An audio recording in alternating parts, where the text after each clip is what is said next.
আজিৰ সভাত কামৰূপ মহানগৰ, বাস্কা, দৰং, গোৱালপাৰা, কামৰূপ, মৰিগাঁও, নগাঁও আৰু নলবাৰীৰ পৰা অহা মোৰ অতিকে শ্ৰদ্ধাৰ আই মাতৃসকল আৰু উপস্থিত সংবাদ মাধ্যমৰ বন্ধু বান্ধৱীসকল, আজিৰ এই অনুষ্ঠানটো কোনো বিশেষ আনন্দৰ অনুষ্ঠান নহয়। সাধাৰণতে যেতিয়া আমি বিভিন্ন চৰকাৰী অনুষ্ঠানত হিতাধিকাৰীসকলক মাতি আনি কিবা এটা হাতত তুলি দিওঁ, তেতিয়া আমি অত্যন্ত গৰ্বিত অনুভৱ কৰোঁ। মনটো ভাল লাগে যে চৰকাৰৰ পুঁজি দৰিদ্ৰজনৰ আৰ্তজনৰ হাতত তুলি দিয়া আৰু কিবা এক অদ্ভুত প্ৰাপ্তিৰ আনন্দই আমাক আপ্লুত কৰি তোলে। আৰু জীৱনত তেনেকুৱা বহুত আঁচনি উদ্বোধন কৰাৰ সময়ত তাৰ সাক্ষী হোৱাৰ সৌভাগ্য হৈছিলে। কিন্তু আজিৰ অনুষ্ঠানটিক লৈ আমি গৰ্ব অনুভৱ কৰা নাই।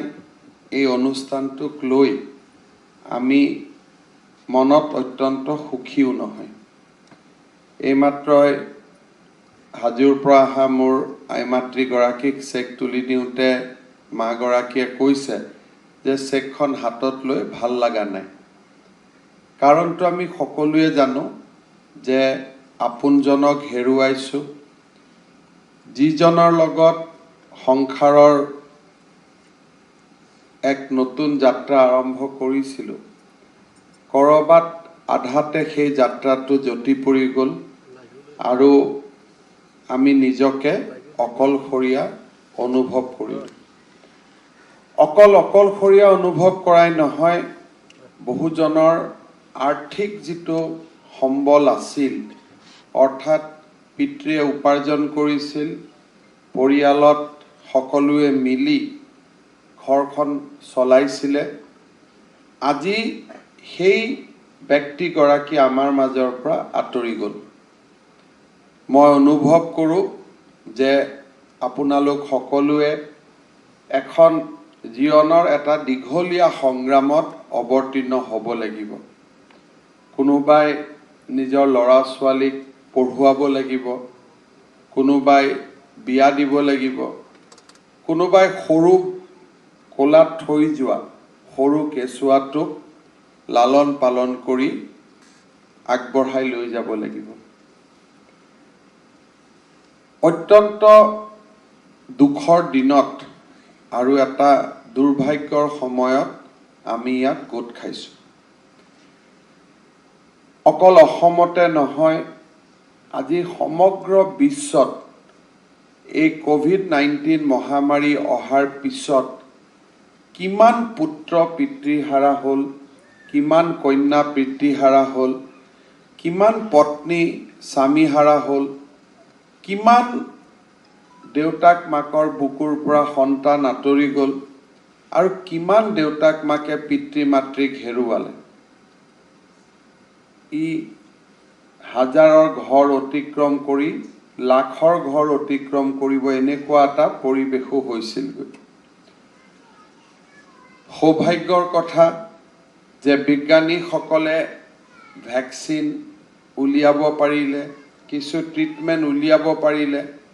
প্ৰথমত যিমান বিভীষিকাৰ আমি কল্পনা কৰিছিলোঁ তাতকৈ কিছু কমিলে, কিন্তু তথাপিতো প্ৰত্যেকটো মৃত্যুৱে দুখৰ। কম হওক, সংখ্যাদি হিচাপ নহয়। এটা পৰিয়ালৰ যি অভাৱ, এজন ব্যক্তি নোহোৱা হ'লে তাক অকল যিটো পৰিয়ালে হেৰুৱাব তেওঁহে কল্পনা কৰিব পাৰে, আন কোনেও তাক কল্পনা কৰিব নোৱাৰে। অসম এখন বহুত ডাঙৰ ৰাজ্যও নহয়, আমি বহুত সৰু ৰাজ্যও নহয়। জনসংখ্যাৰ ফালৰ পৰা প্ৰায় 3,35,00,000 পৰা 50 লাখ লোক আমি আমাৰ ৰাজ্যখনত থাকোঁ।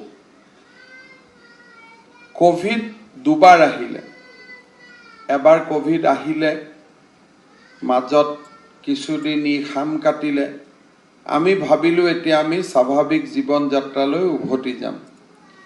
কিন্তু কোভিড আকৌ দ্বিতীয়বাৰ আহিলে। বিজ্ঞানীসকলে কৈ আছে যে দ্বিতীয়বাৰ নহয় আৰু তৃতীয়বাৰো কোভিড অহাৰ সম্ভাৱনা আছে। আজিৰ দিনটোত আমি অসমে 9 জুলাই পৰ্যন্ত অৰ্থাৎ যোৱাকালিলৈকে 4,788 গৰাকী ব্যক্তিক আমি হেৰুৱাইছোঁ। আৰু কোভিড হৈ কিন্তু হয়তো অকল কোভিডৰ কাৰণেও নহয়, আন কিবা বেমাৰো আছিল, তেনেকৈও আমি হেৰুৱাইছোঁ 1,347 গৰাকী ব্যক্তি। অৰ্থাৎ আজি আমি প্ৰায় 6,000 ব্যক্তিক, 6,100 কিমান এগৰাকী ব্যক্তিক আজি আমি 6,159 গৰাকী ব্যক্তিক আমি হেৰুৱাইছোঁ। পৰিসংখ্যাৰ ফালৰ পৰা যদি চাব যাওঁ যে 0.8%, 0.7%, হয়তো ভাৰতৰ তুলনাত, বিশ্বৰ তুলনাত আমি মৃত্যুৰ সংখ্যা হয়তো কিছু ৰোধ কৰিব পাৰিছোঁ, কিন্তু 6,100 মানুহ আমাৰ পৰা আঁতৰি যোৱা সাধাৰণ কথা নহয়। 6,100টা পৰিয়াল, কোনোবা পিতৃহাৰা হ'ল, কোনোবা মাতৃহাৰা হ'ল, কোনোবা স্বামীহাৰা হ'ল, আৰু কাৰোবাৰ সমগ্ৰ পৰিয়ালটোৰে মৃত্যু হ'ল। ক'ৰবাত এটা শিশু আজি থৈ গোটেই পৰিয়ালটোৰে মৃত্যু হ'ল। আমি যেতিয়া ইজনে সিজনৰ দুখৰ কথা পাতিম, তেতিয়া এনেকুৱা লাগিব যে মোৰ দুখটো অলপ কম, ইটো দেউতাককে হেৰুৱালে, ই দেউতাক মাক দুয়োটাই হেৰুৱালে। এই ধৰণে আমি যদি চাব যাওঁ, তেতিয়াহ'লে কেতিয়াবা নিজৰ দুখ পাহৰি একেধৰণৰ দুখত আজি অতব্য যন্ত্ৰণাত বাস কৰি থকা সেই পৰিয়ালটোলৈকেহে সমবেদনা আহে। এনেকুৱা এটা পৰিৱেশ।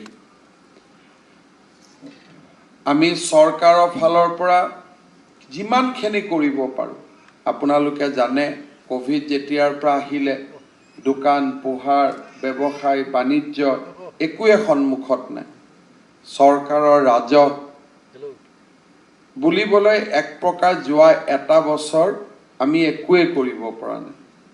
প্ৰধানমন্ত্ৰী ডাঙৰীয়াই আমাক সহায় কৰিছে বুলি আমি চলি আছোঁ, নহ'লে হয়তো কেতিয়াবাই দৰমহা আদিও দিব নোৱাৰিলোহেঁতেন, মেডিকেলত অক্সিজেনৰ ব্যৱস্থা কৰিব নোৱাৰিলোহেঁতেন।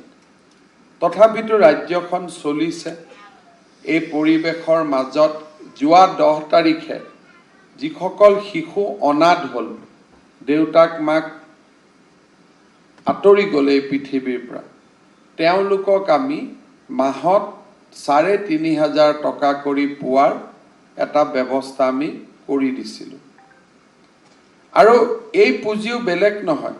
আপোনালোকে যে সদায় ৰাতিপুৱা পেপাৰত দেখে যে মুখ্যমন্ত্ৰী সাহায্য পুঁজিলৈ ৰাইজে দান বৰঙণি আগবঢ়াইছে, সেই দান বৰঙণিখিনিকে মই আপোনালোকক উভতাই দিয়াৰ বাবে চেষ্টা কৰিছোঁ। যোৱাবাৰ আমি অনাথ শিশুসকলৰ কাৰণে দিলোঁ। এইবাৰ আমি চেষ্টা কৰিছিলোঁ যে কোভিডত যিসকল মাতৃ বা মোৰ বাইদেউ বা মোৰ ভণ্টি স্বামীহাৰা হ'ল, তেওঁলোকক আমি কিবা সহায় কৰিব পাৰোঁ নেকি। চৰকাৰৰ আৰ্থিক পৰিৱেশ, ৰাইজে কিমান দান বৰঙণি আগবঢ়াইছে, আমি কিমান দিব পাৰিছোঁ, সকলো হিচাপ নিকাচ কৰি আমি আপোনালোকক আজি 2.5 লাখ টকা কৰি আগবঢ়াইছোঁ। বৰ্তমানলৈকে অসমত আমি 874 গৰাকী বিধৱা আই মাতৃক পাইছোঁ। আৰু বহুত আছে, কাৰণ 6,000 যেতিয়া মৃত্যু হয়, তেতিয়ালৈ বিধৱা হোৱা মহিলাৰ সংখ্যা 2-2.5 হাজাৰতকৈ কম নহয়। আমি আবেদন লৈ আছোঁ, জিলা উপায়ুক্তসকলে কাম কৰি আছে আৰু যিমান আহিব আমি গোটেইখিনিক দিম। আজিৰ দিনটোত আমি 874 গৰাকী ব্যক্তিক আই মাতৃৰ হাতত 2.5 লাখ টকাকৈ তুলি দিব বিচাৰিছোঁ। বাস্কা, দৰং, গোৱালপাৰা, কামৰূপ মহানগৰ, মৰিগাঁও, নগাঁও, নলবাৰী এই গোটেই জিলাকেইখনৰ পৰা আমি নিমন্ত্ৰণ কৰি অনা 176 গৰাকী আই মাতৃক আজি আমি এই চেকখন তুলি দিম। সভা শেষ হোৱাৰ পিছতে আমাৰ বিষয়াসকলে আপোনালোকক এই চেকখন তুলি দিব। বাকী অসমৰ যিমানখিনি আন জিলাত আমি যাক আজি অনা নাই, কাৰণ তেওঁলোকে কষ্ট কৰি আহিব, কষ্ট কৰি ঘূৰি যাব, তেখেতসকলক আমাৰ অভিভাৱক মন্ত্ৰীসকলে শনিবাৰ আৰু ৰবিবাৰে এই চেকখিনি বিতৰণ কৰি দিব। আজি মই তেওঁলোকৰ হাতত, মোৰ সতীৰ্থ মন্ত্ৰীসকলৰ হাতত মই চেককেইখন আজিয়ে দি দিছোঁ। অহা শনিবাৰ আৰু ৰবিবাৰৰ ভিতৰত তেওঁলোকে বাকীসকলক দিবগৈ।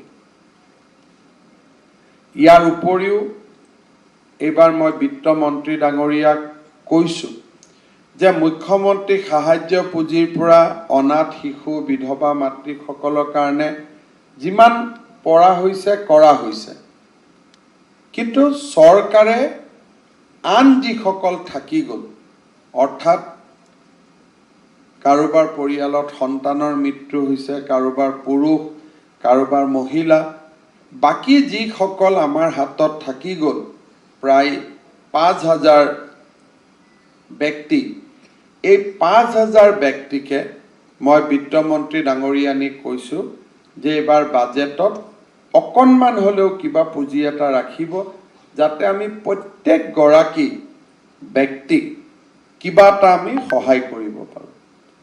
কিমান তেখেতে ৰাখিব পাৰে, কাৰ কাৰণে মই আজিয়ে নাজানো, বাজেট হৈ আছে, কিন্তু বাজেটৰ জৰিয়তে অন্ততঃ অনাথখিনিক আমি মুখ্যমন্ত্ৰী সাহায্য পুঁজিৰ পৰা যি পাৰোঁ কৰিছোঁ, বিধৱা আই মাতৃসকলক আমাৰ ফালৰ পৰা কৰিছোঁ, বাকীসকলক আমাৰ বিত্তমন্ত্ৰী ডাঙৰীয়ানীক মই কৈছোঁ যে আপুনি বাজেটত টকা ৰাখিব, যাতে আমি সকলোকে কিবা নহয় কিবা এটা সহায় কৰিব পাৰোঁ।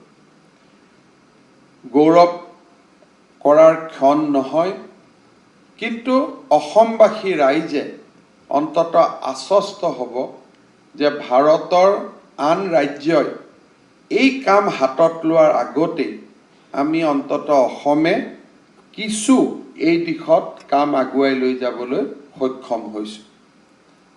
মই বহুত দীঘলীয়াকৈ নকওঁ, কাৰণ আমি সকলোৱে জানো যে যিটো পৰিৱেশত এই সভাত আজি আমি গোট খাইছোঁ, তাতে ভাষণ শুনা, কথা শুনা এই ধৰণৰ পৰিৱেশ নাই।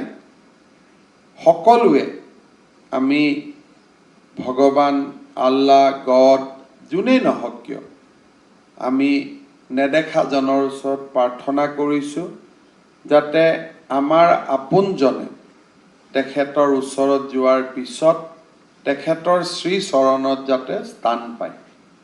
ভগৱানৰ লগত, আল্লাহৰ লগত, গডৰ লগত, নেদেখাজনৰ লগত তেওঁলোকে যেন থাকিব পাৰে। আপোনালোকৰ জীৱন সংগ্ৰামত আমি লগত থিয় হৈ আছোঁ। আপোনালোকক মই মোৰ বিধায়ক মন্ত্ৰীসকলক কৈ দিম, য'ত যেনেকৈ পাৰে আপোনালোকক প্ৰয়োজন সাপেক্ষে সহায় কৰাৰ বাবে তেওঁলোক যত্নবান থাকিব। পুনৰ এবাৰ আপোনালোকৰ দুখত সমভাগী হৈ আপোনালোকক মোৰ শ্ৰদ্ধা, নমস্কাৰ আৰু প্ৰণাম।